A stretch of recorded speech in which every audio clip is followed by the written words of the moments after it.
Welcome to మెగా9 TV. ప్రపంచ కుబేరుడు Microsoft వ్యవస్థాపకుడు బిల్ గేట్స్ మరోసారి హాట్ టాపిక్ అయ్యారు. అయితే ఈసారి ఆయన చేసిన దాన ధర్మాల వల్ల కాదు, సంచలనమైన జెఫ్రీ ఎప్స్టీన్ కేసులో ఆయన పేరు మారుమోగుతుండడం ఇప్పుడు ప్రపంచవ్యాప్తంగా చర్చనీయాంశమైంది. ఎప్స్టీన్తో తనకున్న పరిచయంపై బిల్ గేట్స్ ఎట్టకేలకు మౌనం వీడారు.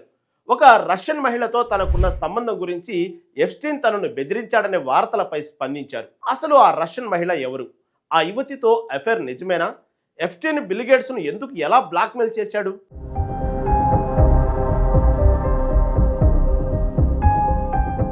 బిల్ గేట్స్ కు కార్డ్ గేమ్ అయిన బ్రిడ్జ్ ఆడటం అంటే చాలా ఆసక్తి. ఈ క్రమంలోనే 2010లో జరిగిన ఒక బ్రిడ్జ్ టోర్నమెంట్లో మిలా ఆంటోనోవా అనే 20 ఏళ్ల రష్యన్ క్రీడాకారిణితో ఆయనకు పరిచయం ఏర్పడింది. ఆ తర్వాత కొన్నాళ్ల పాటు వీరిద్దరి మధ్య సన్నిహిత సంబంధం కొనసాగినట్లు పలు వార్తా సంస్థలు నివేదించాయి. మిలా ఆంటోనోవా తన బ్రిడ్జ్ ట్యూటోరియల్స్ ప్రాజెక్ట్ కోసం నిధులు సేకరించే క్రమంలో 2013లో జెఫ్రీ ఎప్స్టీన్ ను కలిసింది. ప్రాజెక్టులో పెట్టుబడి పెట్టని ఎప్స్టీన్ ఆమె సాఫ్ట్వేర్ కోడింగ్ స్కూల్కు వెళ్లడానికి అయ్యే ఫీజును మాత్రం చెల్లించాడు. ఇలా గేట్స్ కు పరిచయం ఉన్న వ్యక్తులతో పరిచయాలు పెంచుకొని తన ఫండ్ కు గేట్స్ మద్దతు సాధించాలనేది ఎప్స్టీన్ వ్యూహం.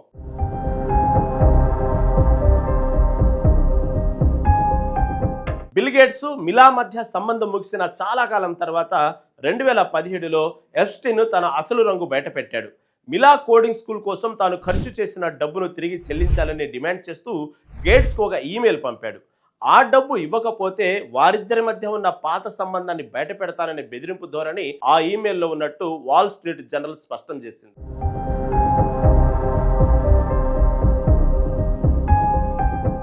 ఇక ఈ అంశం బిల్ గేట్స్ తాజాగా ది వాల్ స్ట్రీట్ జర్నల్ కి ఇచ్చిన ఇంటర్వ్యూలో ఎప్స్టీన్ ఫైల్స్ లో తెలిపినట్టు తనకు ఇద్దరు రష్యన్ మహిళతో సంబంధం ఉన్న మాట వాస్తవమేనని బిల్ గేట్స్ అంగీకరించారు.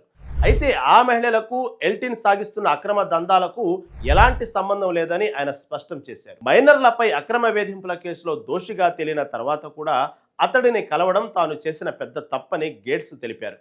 అతడి బ్యాక్గ్రౌండ్ సరిగా తెలుసుకోకుండానే చర్చలు జరిపానని, ఆ సమయంలో తన ఫౌండేషన్ మెంబర్స్ కూడా అతడి దగ్గరకు తీసుకెళ్లడం పెద్ద పొరపాటని ఆయన ఒప్పుకున్నారు. ఎప్స్టీన్ తో భేటీ నిజమే అయినా తాను ఎలాంటి చట్టవిరుద్ధమైన పనులు చేయలేదని బిల్ గేట్స్ స్పష్టం చేశారు. ఎప్స్టీన్ అసిస్టెంట్లు తనతో ఫోటోలు దిగారని, కానీ వారితో తనకు ఎలాంటి పరిచయం లేదని క్లారిటీ ఇచ్చారు.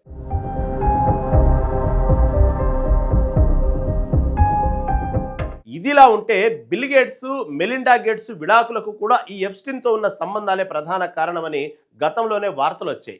ఎప్స్టీన్ లాంటి నేరగాడితో బిల్ గేట్స్ కు పరిచయం ఉండటం మెలిండాకు అస్సలు నచ్చలేదని ఆమె చాలాసార్లు హెచ్చరించినట్లు కూడా సమాచారం. తాజాగా తన మాజీ భార్య గురించి గేట్స్ మాట్లాడారు. మెలిండా గేట్స్ ఎప్స్టీన్ విషయంలో మొదటి నుంచి అనుమానంగానే ఉండేదని ఆయన తెలిపారు. ఆమె ఆందోళన వ్యక్తం చేసినప్పటికీ తాను అతడితో పరిచయాన్ని కొనసాగించానని, అది తన తప్పేనని ఆయన అంగీకరించారు. అమెరికా న్యాయశాఖ ఇటీవల ఎప్స్టీన్ కేసులో దాదాపు 30 లక్షల పేజీల దర్యాప్తు పత్రాలను విడుదల చేసి ఇందులో ప్రపంచవ్యాప్తంగా ఉన్న పలువురు ప్రముఖుల పేర్లు బయటకు వచ్చాయి. ఆ జాబితాలో తన పేరు ఉండటంతో బిల్ గేట్స్ తాజాగా ఈ ఇంటర్వ్యూలో పలు అంశాల మీద క్లారిటీ అయితే ఇచ్చారు. కానీ టెక్ దిగ్గజంగా మానవతావాదిగా పేరున్న బిల్ గేట్స్ ఈ ఎప్స్టీన్ ఫైల్స్ చిక్కుముడి నుంచి ఎలా బయటపడతారో వేచి చూడాలి.